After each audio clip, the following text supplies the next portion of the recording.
자, 샴발라 차차 웰컴 투 더 크래피데이. 안녕하십니까, 금주법입니다. 오늘도 청담동입니다.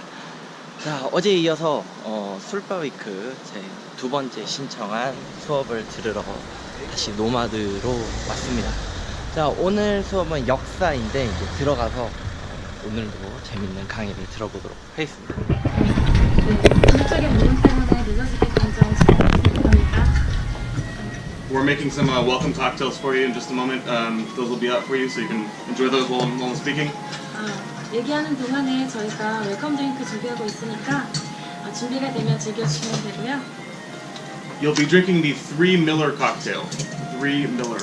저 칵테일 이름은 3 밀러라는 칵테일입니다. 제 말씀 잘 들리세요? 네. Which it's a Prohibition era cocktail that consists of rum, cognac, grenadine, and lemon juice. 럼, 코냑, 그레나딘 그리고 레몬 주스가 들어간 칵테일입니다. And it was named after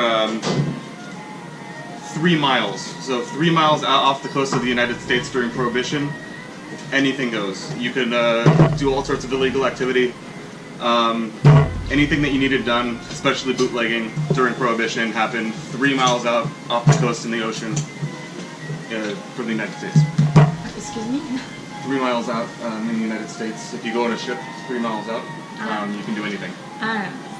미국 영도에서 3마일만 더 가면 금주법이 시행되던 시절에 그 모든 것을 다 할 수 있다. 그래서 이름 붙여진 칵테일입니다.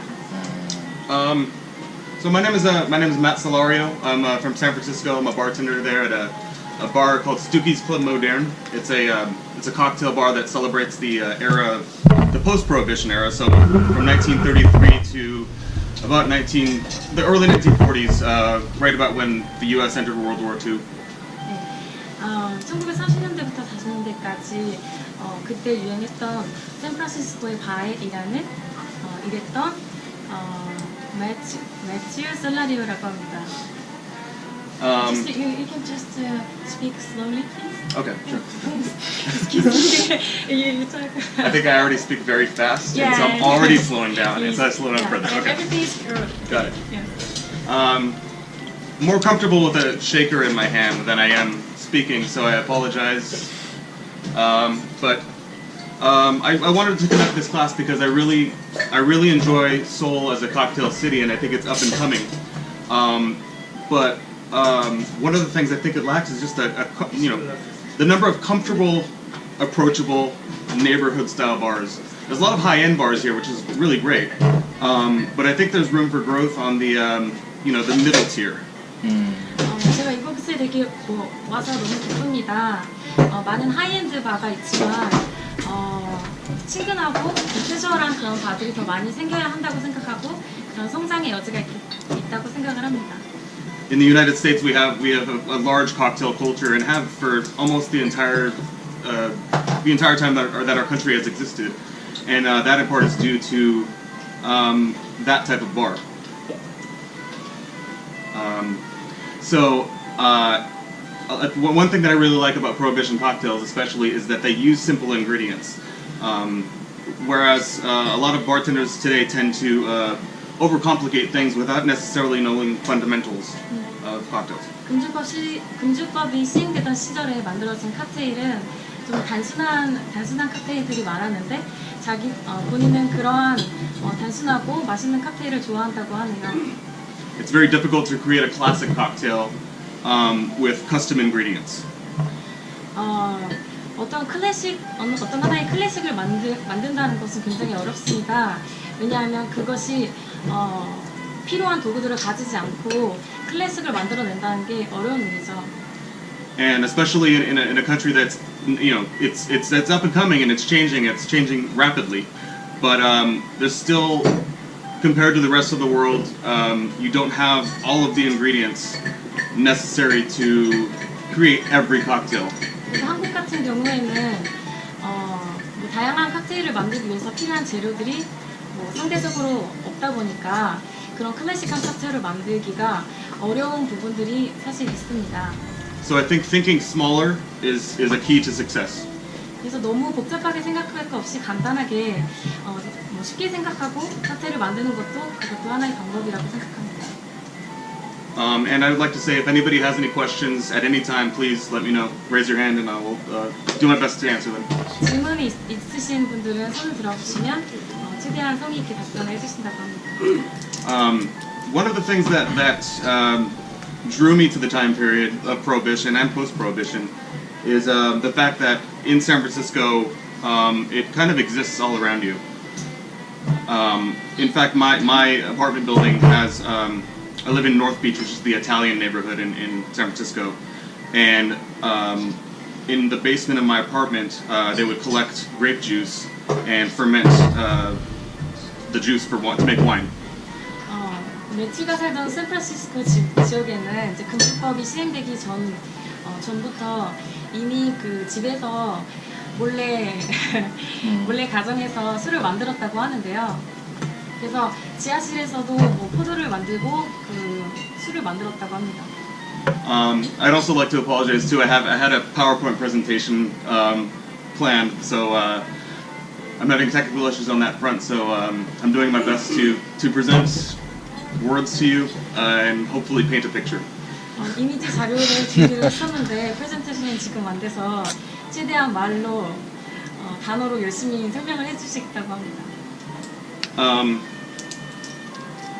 Another one of the defining characteristics of Prohibition was organized crime, and all of the the alcohol was illegal, so there needed to be somebody to sell it and make it. So gangsters were prevalent, and about 10 meters from my front door in my house, there was one of the most famous gangsters in San Francisco was shot and killed, which led the way for the current San Francisco crime family to flourish. 금주법 시절에 생산된 그런 일 중에 하나는 바로 범죄가 많이 있었다는 것인데요.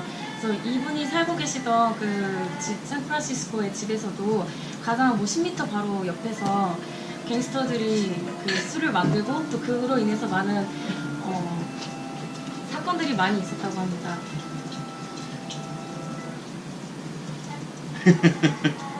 More technical issues. What was that? So, yeah, so Prohibition. Let's talk about how we got there, what it was. To me, that just comes as second nature. I know what Prohibition is. I don't know necessarily that everybody knows what it is. 그래서 금주법이라는 게 그럼 무엇인가, 왜 그게 생기게 되었는가, 그런 배경에 대해서 좀 설명을 드리겠습니다. It was a period in American history that lasted almost 14 years. 미국 역사에서 14년간 정도 지속된 그러한 법이었는데요. From the beginning of 1920 to the end of 1933. 1921. 1920년부터 1934년까지 시행된 법입니다. And it's a time period that had a lasting impression on social standards and politics, equality, the way of life, and drinks and how we drank them. 또 사회적으로나 정치적으로나 그리고 또 평등에 관한 문제나 이런 모든 부분에 이제 영향을 많이 끼친 법입니다. 그리고 또한 이제 우리가 어떠한 음료를 마실 것인가, 또 그걸 어떻게 마실 것인가 그런 부분에 대해서도 영향을 많이 끼친 법이라고 할 수 있습니다. So, like I said before, legislation was added to the United States Constitution that halted the production, the transport, the sale of alcohol in the United States. 그래서 이 금주법이라는 것은 알코올을 제조하고 운송하고 판매하는 것을 금지하는 미국 법인데요. So, how did we get there? 왜 그것을 가지게 되었는가? At the end of the 19th century and the early 20th century, there was a 19세기 말부터 20세기 초까지 massive industrial revolution happening, as everybody knows. 산업혁명이 많이 일어나게 되었죠. And that meant while jobs were plentiful, there's many jobs. They were often hard. It was hard labor. The way of life was very difficult. So how does a hardworking man end his day or his week? He goes to the saloon. 이 당시에 많은 노동자들이 힘겹게 일을 하면서 그 노동을 마치고 어디로 가냐면 바로 바에 가서 술을 마시는 것이었습니다. And while drink has always been an essential part of the United States and its culture, on a day-to-day basis, distilling was very new, making spirits. 미국 문화에서 뭐 술을 마시고 이런 것들은 너무나 중요한 문화적 부분 중에 하나인데요. 또 증류를 하는 것은 또 다른 새로운 것이었습니다. Distilling had been around, making spirits had been around since the United States, far before the United States existed. But the people that were well equipped enough to run their own stills and have their own companies were small, and it was an industry that was just starting to flourish. 미국 문화에서 뭐 술을 소비하는 것은 언제나 항상 있었던 일이지만 또 그것을 excuse me, just the last word. What was that? Flourish. Yes. 그래서 술을 마시고 이런 부분이 칵테일을 만들고 이런 부분들이 좀 더 이제 발전하는 그런 부분이었다고 말씀드릴 수 있습니다. So oftentimes laborers would start their day with low alcohol ale or cider, and continue to drink throughout the day. 그래서 노동자들은 그 당시에 뭐 에일이나 맥주와 같은 그런 간단한 뭐 낮은 도수의 술을 먼저 마시면서 하루를 시작하고 또 하루 중에 계속 술을 마시면서 또 더 많은 술을 마시게 되었던 것이죠. When distilling was more common and more, American-made liquors were more easily available throughout the United States, the drinks changed, but the drinking habits did not. They were drinking the same amount of oftentimes cask strength alcohol, whiskey, often, as they were of the cider or beer. 미국 사람들이 뭐 위스키를 많이 바에서 위스키를 많이 마시지만 또 그 마시는 그 습관은 변하지 않았다고 합니다. 위스키를 마시지만 또 에일도 마시고 뭐 맥주도 마시고 또 그런 습관은 변하지 않은 것이죠. So something needed to change. Times were changing. The country was growing. Human rights were expanding in the United States, and we needed legislation and a leader to help change this. 그래서 오늘날 미국이 좀 더 맥주를 많이 소비하는 국가가 되었지만 뭐 그 습관은 술을 마시는 자체는 변하지 않았고 또 계속 이어지고 있습니다. This included creating an equal playing field for all Americans. Without getting too political, it's something that we struggle with today. But prior to 1920, women couldn't vote in elections. 이 술에 관한 문제가 정치적으로도 많이 연결되어 있는데요. 또 오늘날 1920년대 이전에는 뭐 여성들은 참정권이 없었던 것처럼 뭐 이와 같은 문제도 연결되어 있는 넓은 문제라고 볼 수 있습니다. And that poses an issue because saloons were strictly male only. 또 그 당시에 바 컬처를 보시면 이런 바에 오시는 분들은 남성 위주의 문화가 많이 있었고 그래서 여성들도 이런 바에 출입하지 않았다고 합니다. And oftentimes bartenders held political office, so essentially their patrons could talk to them about the issues of the day, and sometimes the bar owners could do something about it politically. 이 당시에 바 안에서 그 남성들이 모여서 얘기를 많이 하고 또 이게 정치적으로 연관된 부분이 있어서 어떤 때는 이 바텐더가 정치적인 그런 발언에 대해서 자기의 그 사무실에서 정치인에게 압력을 가하기도 하고 이랬었기 때문에 바가 굉장히 중요한 장소였다는 걸 알 수 있습니다. So that created an issue. It created a problem. The bartenders that held office could often buy votes from their patrons, who are often alcoholics, by trading alcohol for a vote, essentially. 당시에 그래서 바텐더들이 약간 문제가 되는 부분도 있었는데요. 왜냐하면 그 당시에 참정권을 투표권을 그 술을 매개로 해서 사고 파는 그런 일이 있었다고 합니다. When you have that kind of environment of lawlessness, you get intense intoxication, a lot of fighting, gambling. So oftentimes these laborers would spend their entire paychecks in one day. 이 당시에 문제가 되었던 부분들이 술을 마시게 하지 못하게 무법이 있게 되면 사람들이 더욱더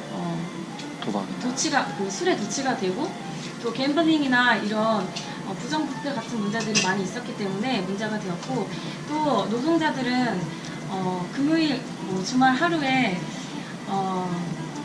자기가 받은 월급들을 다 소비할 만큼 너무나 좀 그런 행태들이 많이 있었다고 합니다.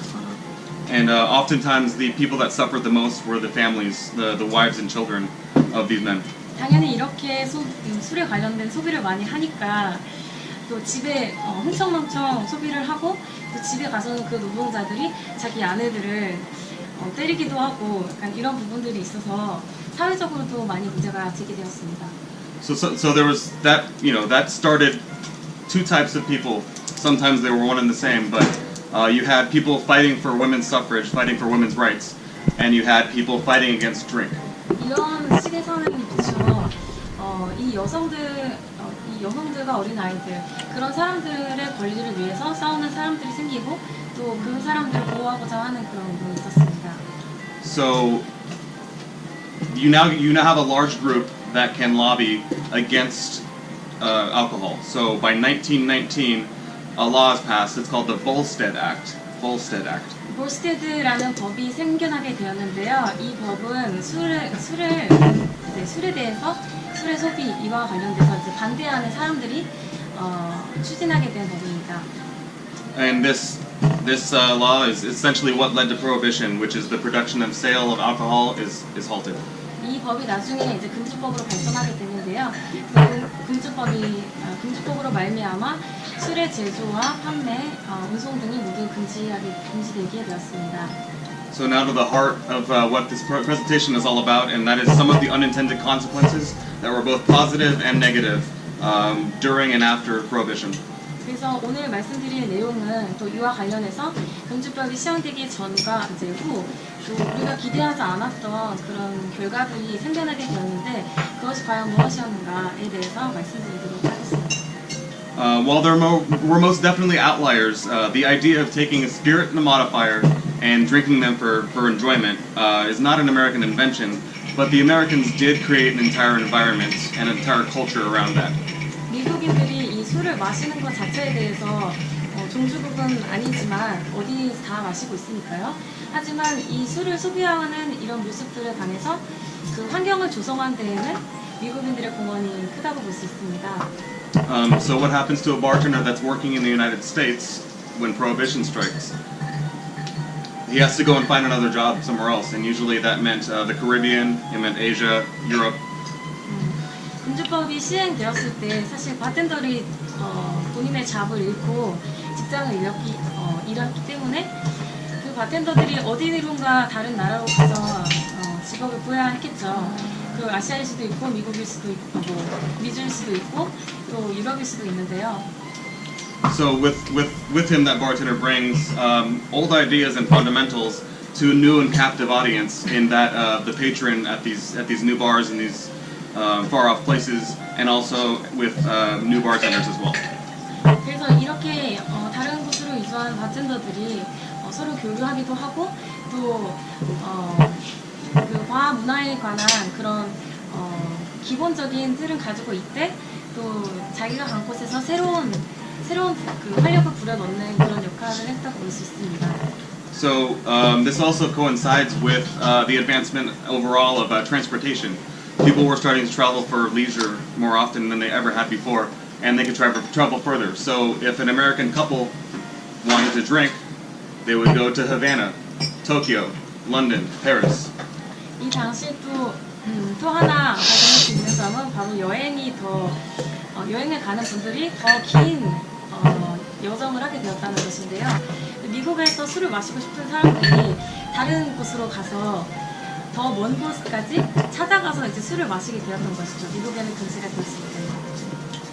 And one of these bartenders was at the time it's somebody that I contribute a lot of my love of bartending to, and that's Harry Craddock. Who's a British bartender. 해리 크랙이라는 영국의 바텐더가 있는데요. 자기가 굉장히 존경하는 바텐더 중에 하나라고 합니다. Who prior to 1920 was working in New York, but once he was out of a job, he returned to his home country of England and was working at the Savoy Hotel in London. 이분이 1922년도에 영국으로 가서 일을 하시게 되었는데요. 그래서 영국 사보이 호텔에서 일을 하셨다고 합니다. And the Savoy Cocktail Book, which is it's a bartender Bible to me, came out in 1930. 사보이 칵테일이라는 19세기에 나온 사보이 칵테일이라는 그 서적은 본인에게 이제 바이블 성경과도 같은 책이라고. Prior to that, most cocktail books were aimed at industry people, at bartenders, bar owners. This was one of the first consumer-facing cocktail books for making cocktails at home, just learning about cocktails in general. 그래서 이 책은 뭐 노동자들만 위해서 이제 칵테일을 만든 것이 아니라 본인도 이제 집에 가서 칵테일을 직접 만들어 볼 수 있게끔 이제 안내하는 책이라고 볼 수 있습니다.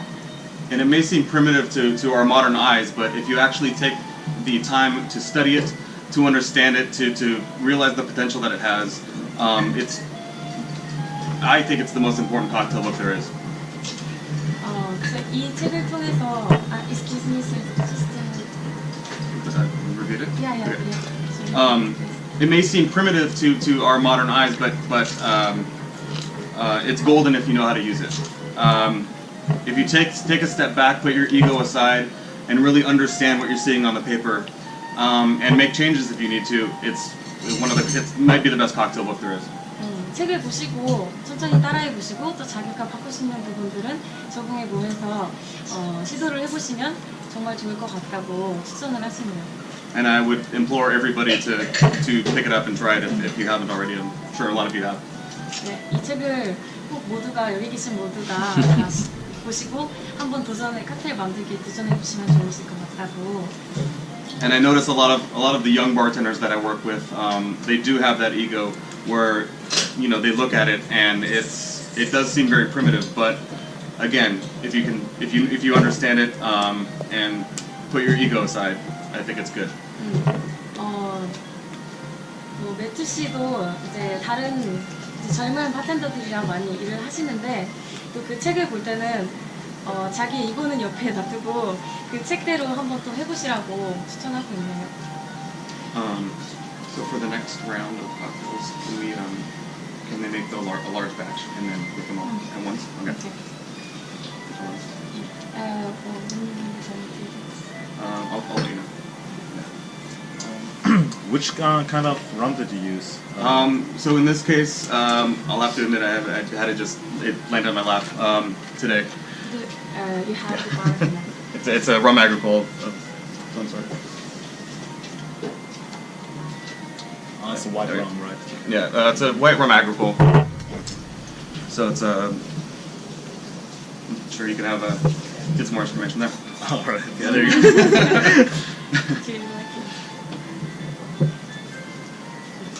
And again, this is the 3 Miller cocktail. His name is Miller. Mille. Miller. So onto one of the negatives of prohibition, included the California wine industry. 금주법이 시행되면서 부정적인 결과들이 있었는데요. 그 캘리포니아 와인 산업에 관한 부분입니다. Today it's considered one of the greatest regions in the world for wine. 오늘날에는 캘리포니아 와인이 또 하나의 굉장히 유명하고 또 훌륭하지만 And just as people were starting to recognize that, prohibition hit and halted production of most wines in California, and that lasted until the 1960s and 70s. It was stopped. Sorry? It was stopped. Stop, yeah. 캘리포니아 와인도 역시 금주법 다시 생산이 중지되었다가 나중에야 다시 금주법이 시행이 중지된 이후에야 다시 산업을 시작할 수 있었습니다. And the beer industry was affected as well. Large brewers such as Anheuser-Busch, Budweiser, would sell ingredients separately: hops, malt, yeast, 맥주 산업도 타격을 입었는데요. 버드와이저 생산하는 그 회사 같은 경우에는 그 맥주를 생산하는 재료들을 따로따로 판매를 했다고 합니다. With specific instructions on the labeling as what not to do with the ingredients. Otherwise, you might end up with beer. So, because of this, they were very popular at the time, and they still got to exist, and they almost thrived. Yeah.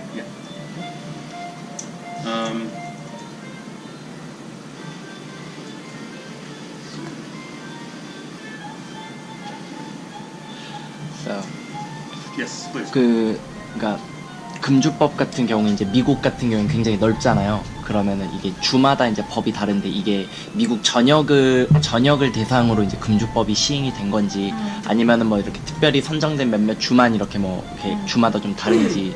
Is the prohibition was accepted for all entire states? Yes. So some states even last. So there were some states that started prohibition before 1920, and some states that carried on prohibition even into the 70s. But it was enforced throughout the entire United States. 전체적으로 모든 주에서 그 금주법이 시행되었고 어떤 주는 1920년이 시작되기 전부터 시행이 됐었던 주도 있고 또 나중에 70년대까지 이어진 주도 있다고 합니다. But you did have cities like New York, Chicago, San Francisco. New York and Chicago had many speakeasies, but depending on where you were, depending on what block you were on, it was easier to have a speakeasy than not. 뉴욕이나 시카고 같은 경우에는 스피키지라고 하는 그 불법 주점이 굉장히 많았는데요. 이제 금주법이 시행됐을 때에도 이제 술을 판매했던 그런 곳들이 굉장히 이곳에는 많았다고 합니다. Yes. 금주법 시대에 어쨌든 칵테일을 만들거나 술을 몰래 만들어서 이렇게 술을 제조했을 텐데 일반 가정에서나 이런 데서 술을 제조할 경우에는 단순 숙성주가 많이 사용됐을 거라고 생각이 들거든요. 그러면 금주법 시대에 나오는 레시피들을 봤을 때 일반적인 단순 숙성주나 이런 게 아니라 대부분 이제 증류법을 사용한 위스키나 보드카 이런 베이스가 되는 칵테일이 많아요. 근데 단순 숙성주로 완성되는 이런 레시피나 이런 것들은 매우 드문데 그런 현상은 왜 일어나는 거죠? 전체적으로 미국 전역에 금주법으로 시행됐다면은 증류소라든지 이게 가동이 안 됐을 건데 그러면 이제 그 가동이 안 됐을 때 이제 증류 시설이 사용을 못하기 때문에 고급주는 사용을 못했을 거라는 생각이 드는데 단순 숙성주에 대한 레시피가 극도로 그렇게 작아요. 내용이라든지 이런 거에 대해서 어떻게 생각하는지 좀. During the prohibition, we think that we in the house, in the houses, or people would make more fermentation-based alcohol. That when we see the cocktail recipes made in this era, we found more the cocktail bases in distilled alcohol. So, what do you think about it? Why we? So during Prohibition, you were allowed to make 750 liters of fermented alcohol, usually wine, sometimes cider, sometimes beer, for home consumption. 가정용으로 700ml, 750 50 liters liters per year. per year. 750리터의 연간 이제 가정용으로 생산할 수 있는 그런 호용기 양이 있었고요. And when news of Prohibition hit, a lot of rich social clubs and rich people in general bought a lot of the American-made whiskeys. 그래서 금주령이 이제 발동이 됐을 때 그 소식을 듣고 미국에 있는 이제 돈이 많은 사람들은 이제 미국 위스키를 한 번에 이제 사서 제조해다 놓았고요. It wasn't illegal to drink whiskey. It was illegal to sell it, to make it, and to transport it. 왜냐하면 이제 위스키를 마시는 것 자체는 불법이 아닌데 위스키를 사고 팔고 운송하는 것이 이제 제조하는 것이 이제 금지가 되었던. So brown spirits, whiskeys, brandies that have to age take longer, obviously, to make than white spirits. 그래서 꼬냑이나 뭐 영같이게 숙성을 하는 브랜디 같은 경우에는 조금 더 이제 제조 과정이 길어지게 되죠. 화이트 스피릿에 비해서. So it's cheaper and much easier to make gin almost instantly than it is to wait for whiskey to age. 그래서 위스키랑 비교했을 때 진 같은 화이트 스피릿은 만드는 것이 거의 즉석에서 만들어진다고 할 정도로 이제 빨리 만들 수 있는 그런 술입니다. And also in the American South, they were making moonshine, so high alcohol grain whiskey that tasted awful, but it got you drunk. 그래서 그 당시에 몬샤인이라는 이제 위스키를 만들었는데, 그러니까 스피릿을 만들었는데, 굉장히 고도수인데 맛은 굉장히 좋지 않은 그런 위스키를 많이 마셨다고 합니다. Which is actually, it brings up an interesting point. In order to, these moonshiners, these bootleggers that would distill whiskey deep in the woods in the South would take their cars and modify them for speed. Yeah, take their car And make them fast. So, like, in the car. so they would change their cars, like put new parts to make it fast. 뭐 차를 타는 것처럼, 차를 바꾸는 것처럼 뭐 빨리빨리 했다고 몬샤인을 마실 때는. So this directly led to what's the most popular, or not the most, one of the most popular sports in the United States, which is NASCAR racing. 나스카 레이싱이라는 그 미국의 유명한 그 스포츠 게임이 있는데요. So when Prohibition hit, these people already had their modified cars. They would race them, and it directly led to NASCAR, which is now a multi-billion-dollar league. I didn't really understand why the game is Huh? What? about the car. So you just changing your cars to make them faster. So adding parts, Yeah. taking parts off. Yeah. So you modify the car. Yeah. So you make it fast, and then after you race for fun afterwards. 이게 게임이 뭐냐면 그 차를 업그레이드 시켜서 차를 이제 빨리 가게 하는 건데요. 그래서 뭐 스포츠카 게임을 할 때도 빨리 갈 수 있게끔 차를 업그레이드 한다고 하나요? I guess to the white spirit point, that brings up some more interesting points. When Prohibition ended, there wasn't a whole lot of whiskey left over, and so once distillers could make whiskey again, I mean, a halfway decent bourbon takes 4 years to make. So you have to wait from 1933 to 1937 or 38 to make a drinkable bourbon. 그 금주법이 시행됐을 때 시행되고 다시 이제 위스키를 만들어야 했을 때 버거 위스키 같은 경우는 4년이 걸리잖아요. 그래서 뭐 많이 만들기는 좀 어렵죠. 기다려야 하니까. So that kind of led to vodka being popular in the early 1940s. When we entered World War II, resources were scarce, and we needed alcohol that was cheap and easy to make. 그래서 1940년대 초반부터는 이제 보드카가 이제 유형세를 타기 시작하는데, 왜냐하면 그때 이제 뭐 두 세계대전이 시작되기도 했었고, 그렇기 때문에 자원들이 많이 부족하니까 비교적 간단하게 만들 수 있는 그런 화이트 스피릿들이 이제 인기를 끌었다고 보시면 되겠습니다. So the Smirnoff family jumped on that opportunity and essentially created what is probably one of the first highly marketed drinks, which is the Moscow Mule. The Moscow Mule? Yeah, a cocktail. Yeah. 마스카미오. 마스카미오라는 그 칵테일, 보드카 베이스 칵테일이 있는데요. 그 유명세를 타고 스미아노프라는 그 보드카 회사가 이제 더 많은 성장을 했었다고 합니다. So it was really nothing more than a gimmick. So it's a drink served in a copper mug. So if you see If you see somebody holding a copper mug and drinking, you know it's a Moscow Mule. Copper mug.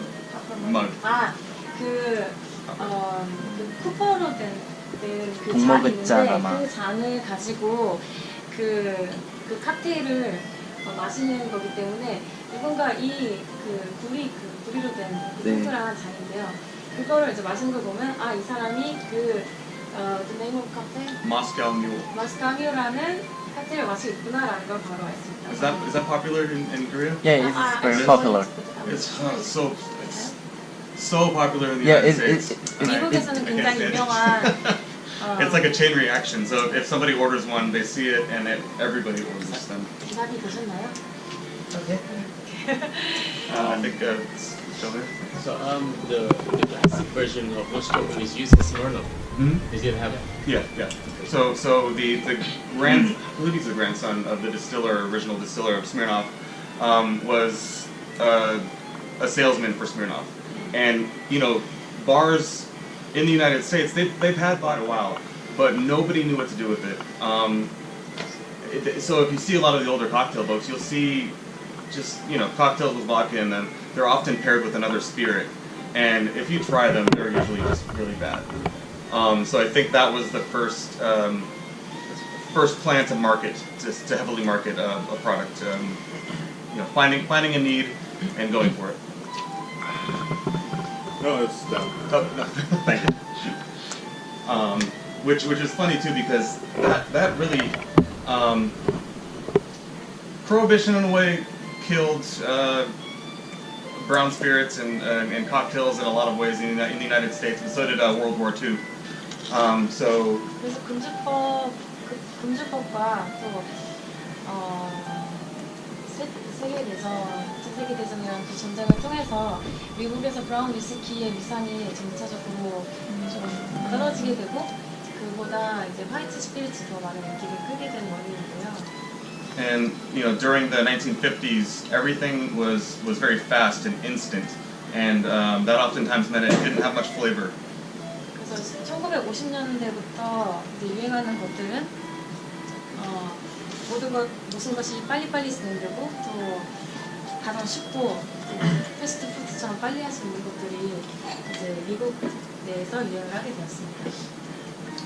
You said that the Prohibition time killed brown or dark alcohol, but what about the Prohibition cocktails from this time? There's like the Boulevardier or the Bucharest, including bourbon. That's a good point. So bourbon cocktails really were not a thing at all during Prohibition. There were bourbon cocktails. There weren't very famous bourbon cocktails.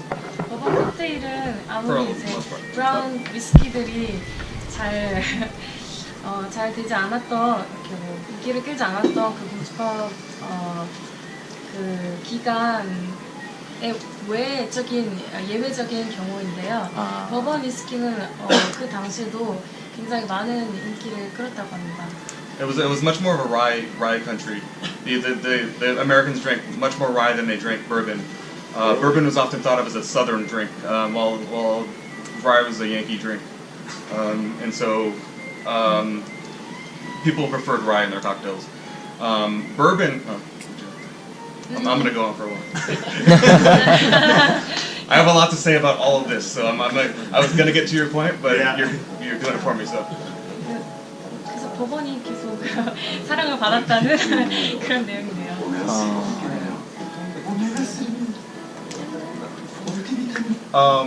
So another marketed drink was the mint julep, which again it had been around for a while, but does anybody know what the Kentucky Derby is? Yeah. Kentucky Derby. The mint julep is the official drink of the Kentucky Derby. Kentucky Derby. Yeah. And this wasn't until 1938 though that it was the official drink. And if you see the correlation, the end of Prohibition, 1933, 1938 was when you could probably get your first good bourbon. It goes hand in hand. So since 1938, the bourbon whiskey, The mint julep is 칵테일. the official cocktail of the Kentucky Derby. 칸타키 버비의 민트 줄럽이라는 그 칵테일이 1938년부터 나와서 인기를 많이 끌었다고. 4.5 years after Prohibition ended. 4.5. Yeah. 4년 반 정도이고. So that whole vodka thing that I was getting on, it really, you know, it took the 50s that kind of most flavor was just killed across all, you know, the whole culinary world. All cooking in the United States with food and drink was just bland. 그래서 뭐 이 당시에 미국을 보면 뭐 미식 문화나 술 문화를 봤을 때도 그 섬세한 그런 향이나 뭐 미각 이런 건 찾을 수 없고 다 간단하게 바꿔버렸다고 합니다. So when you see when young people growing up during this time period, the 50s and 60s, 70s, drinking brown spirits are your grandparents' drinks. It's your parents' drinks. White spirits are popular. Also, the fact that it's from a Soviet country and it's kind of a rebellion doesn't hurt either. So. 1950년대, 60년대, 70년대 그때 당시 젊은이들 보면 버번 위스키는 이제 할아버지들이 그 브라운 위스키는 이제 할아버지들이 마시는 그런 위스키라고 생각을 하고 So 합니다. you didn't really see us recover in the United States from the vodka, the horror that is vodka, until really the late 90s. You know, the 70s, 60s, 70s, 80s, 90s were dominated by vodka. 그래서 60, 70년대에 미국을 보면 보드카가 거의 점령을 했다고 봐도 좋을 만큼 인기를 부과했다고 합니다. See some empty glasses, so maybe I'll start another cocktail for you guys. 지금 뭐 칵테일 다 드신 분들도 계신 것 같은데 지금 괜찮으시면 두 번째 칵테일 준비하도록 하겠습니다. 네. Shall I make the cocktails or? Sure. Yeah. Sure.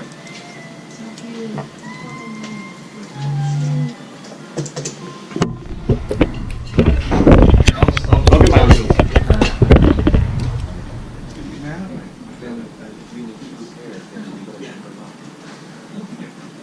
So, what do you make as a second cocktail? Okay, so this second cocktail. I hear there is a use whiskey. Yeah. So, Ari?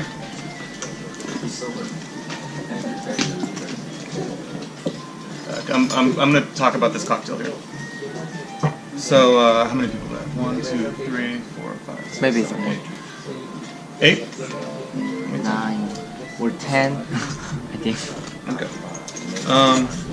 생각보다 많이 오셨어요, 예약하신 분. 예. 제가 따로 이렇게 예약하시고 오신 손님들이랑. So this is the Fox Movie Tone News. Fox Movie Tone News. Movie tune. Yeah, it's a bit of an obscure cocktail, but it's from Cuba, and it's not using rum, surprisingly. Fox movie tune? Fox Movie Tone. Tone. Yeah, T-O-N-E. T-O-N-E. And Fox Movie Tone News was like, if you went to the theater, you know, before there was television, if you to get your news, you would either read them in the paper, or you would go to the theater and watch news. 이 지금 만들고 계신 칵테일 이름은 팍스 무비튠이라는 원래 이제 쿠바의 칵테일인데요. 이름이 붙여지게 된 그 연유에 대해서 말씀해 주시고 계신데 이전에는 뉴스를 들으려면 신문을 보거나 아니면 극장에 가서 뉴스를 들어야 했다고 하네요. So this was made by Cuban bartenders to honor the American film crew that was there shooting the news. Shooting you means critique? No, taping, recording.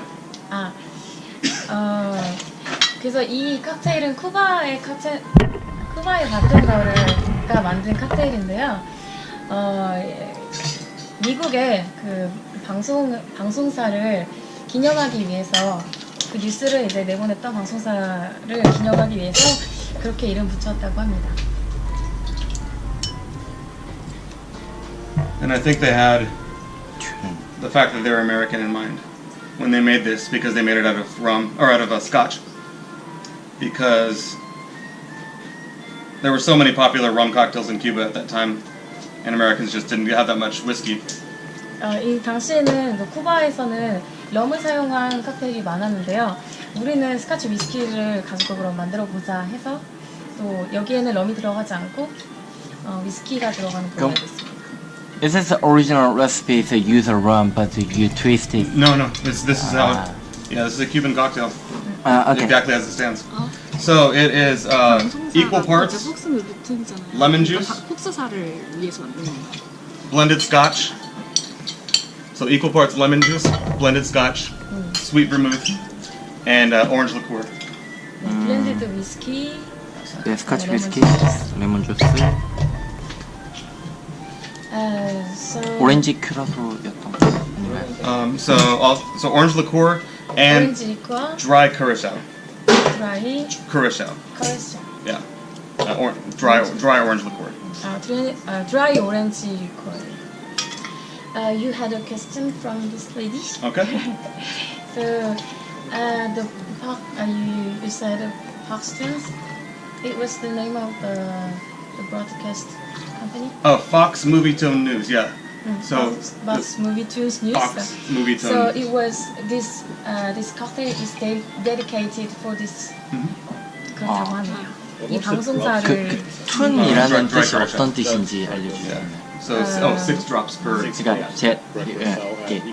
Fox Movie Tune, 그러니까 방금 전에 이제 말씀하신 뉴스라는 그 뉴스 내보내는 방송사 이름이에요. 결국은 그 영화를 보러 갈 때 그런 뉴스를 접할 수 있기 때문에 네.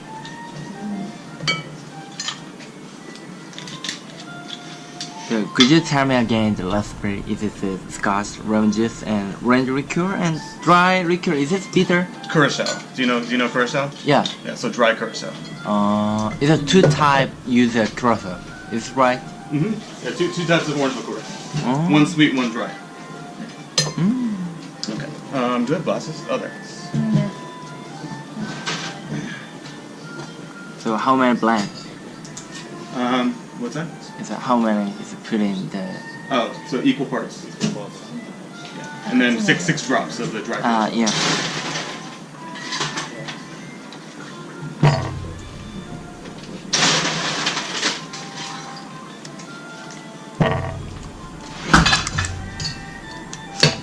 좀 칵테일이랑 상관이 없는 질문인 것 같은데 폭스 이게 이름이 저희가 폭스 방송사에서 나오는 그 신청 같은 거 볼 때 나오는 그 음악 있잖아 그걸 얘기하는 거죠. 저희 다 알고 있는 그 음악일 것 같은데 그 얘기를 하면 Is that the name of the music? The Fox Is that the name of what? music. It's a large company. Today, it's like they have TV and movies.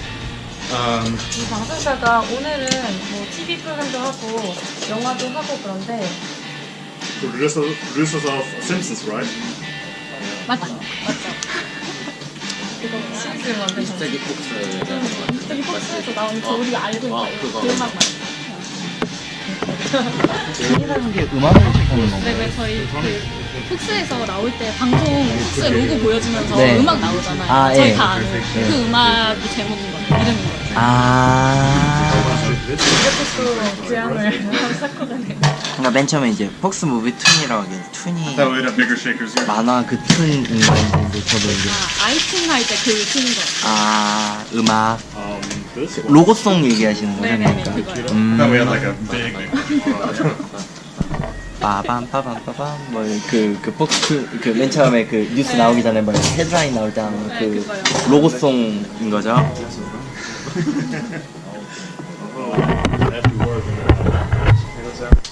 이름 재밌네.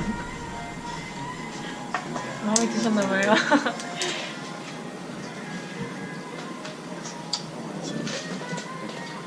아까 주력 하려다가 놓쳤는데 네. 그 뉴욕이나 시카고에서 성행을 했다고 하시잖아요. 근데 이제 다른 음악적으로 하면은 금주법 시대 때 이제 재즈 에이지라고 재즈의 가장 골든 에이지 뭐 루이 암스트롱이나 아니면 이제 플레오 재즈였는데 거기 이렇게 나와서 이제 시카고로 이주를 하면서 이제 막 도움을 했는데 그러면 결국에는 스피치 빠르는 게 좀 심리충을 위한 게임이 많았어. 그건 그 밀수업자나 이런 운영을 하는 게 힘들어요. 근데 그 고객이었어요. Was that for 예. the big 그럼 high 고객층이 class 보통 people, or it was open to anyone? Anybody that had any kind of money, they could go. They, Because he had a question with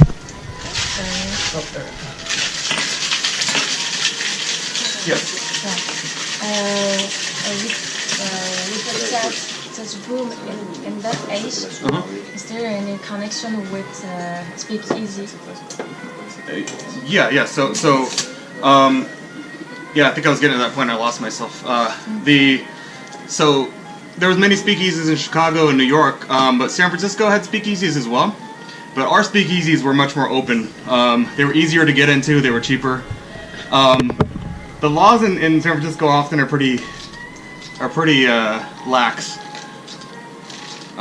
You can get away with a lot of things in San Francisco. 생리충만 전유하는 것은 아니고요. 돈이 있는 사람들이면 누구나 스피키지에 가서 술을 마실 수 있었다고 하고. 예, 돈이 있는. 돈을 가지고 하면 누구나 네, 마실 수 있었다고 그랬죠. 근데 이제 그 아까 말씀하신 내용으로 봐서는 부유층이라고 볼 수는 약간 없는 게 돈이 없는 사람들도 운동자들도 이제 돈만 가지고 거기서 탕진을 좀 이제 많이 했다고. 그것 때문에 법이 생겼는데 참.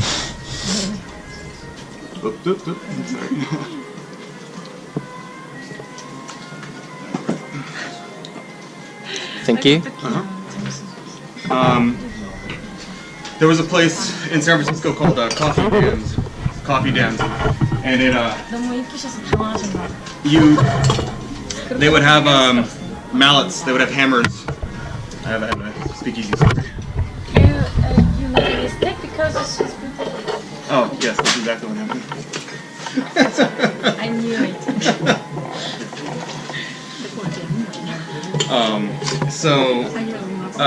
There was a speakeasy in San Francisco called Coffee Dams. Coffee dance? Yeah, and it was kind of a coffee shop.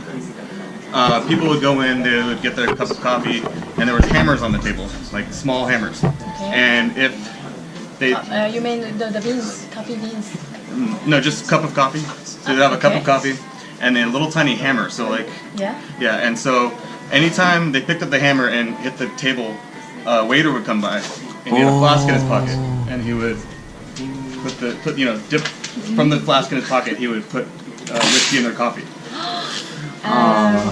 이제 스피키즈라는 그 불법 주점의 중에 하나 이제 샌프란시스코에 있는 그 스피키즈는 커피 댄스라는 이름을 가지고 있어요. 근데 이제 이 커피숍에 가면 사람들이 이제 커피를 마시는데 조그만한 그 망치를 가지고 있어요. 그래서 커피를 이제 마시면서 커피를 마시고 있다가 해머를 이렇게 탕탕 두들기면 그 이제 직원이 와가지고 몰래 이렇게 주머니에서 술을 커피에 따라준다는 그러니까 거예요. 겉으로 볼 때는 카페이지만 네. 일종의 이제 술을 팔기 위해서 암묵적인 이렇게 암호를 정해두고 이렇게 줬다는. 스피키즈였던 거죠. 그래서 거기에 가면 이제 직원들이 이렇게 컵매를 땅땅 두들기면 그 커피에 술을 담아 이렇게 주머니에서 술을 꺼내가지고 이렇게 몰래 담아주니까 그 이름이 커피 댄스라고 샌프란시스코에 있는 Probably about the same, different sizes. Can you give me the smaller one? I need to work later. It's a smaller glass, but I think it's the same. Alright, okay. Does anybody need? 저번에 안 했어. You're good? Okay, cool. It's very fresh. Yeah. Do you like it? I mean, is it Yeah, is it? Reminds me for blood and sand. a little bit, huh? Kind Yeah. of blood and sand. The thing I don't like about the blood and sand is it doesn't have that hard acid though.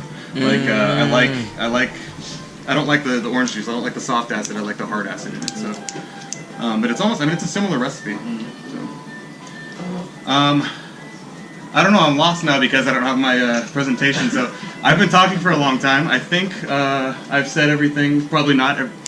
I could talk for hours on prohibition because I just love it. But 금주법에 대해서 금주법에 관심이 많으시기 때문에 뭐 계속 몇 시간이고 얘기할 수 있지만 지금은 that's probably 시간이 정해져 있기 때문에 my time anyway. So thank you for listening to me ramble, and I hope you enjoyed it.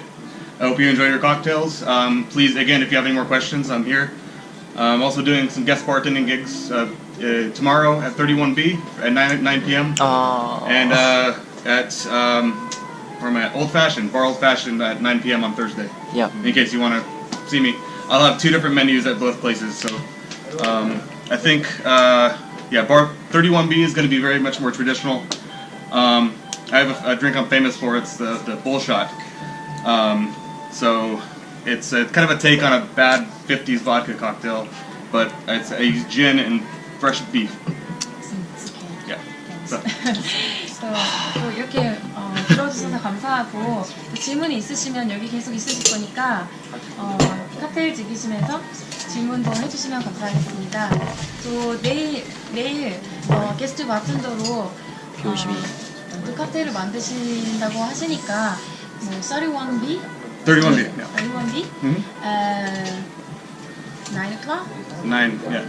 9시에 31B에서 또 만나보실 수 있으실 것 같습니다. 감사합니다. Thank you. Very good time.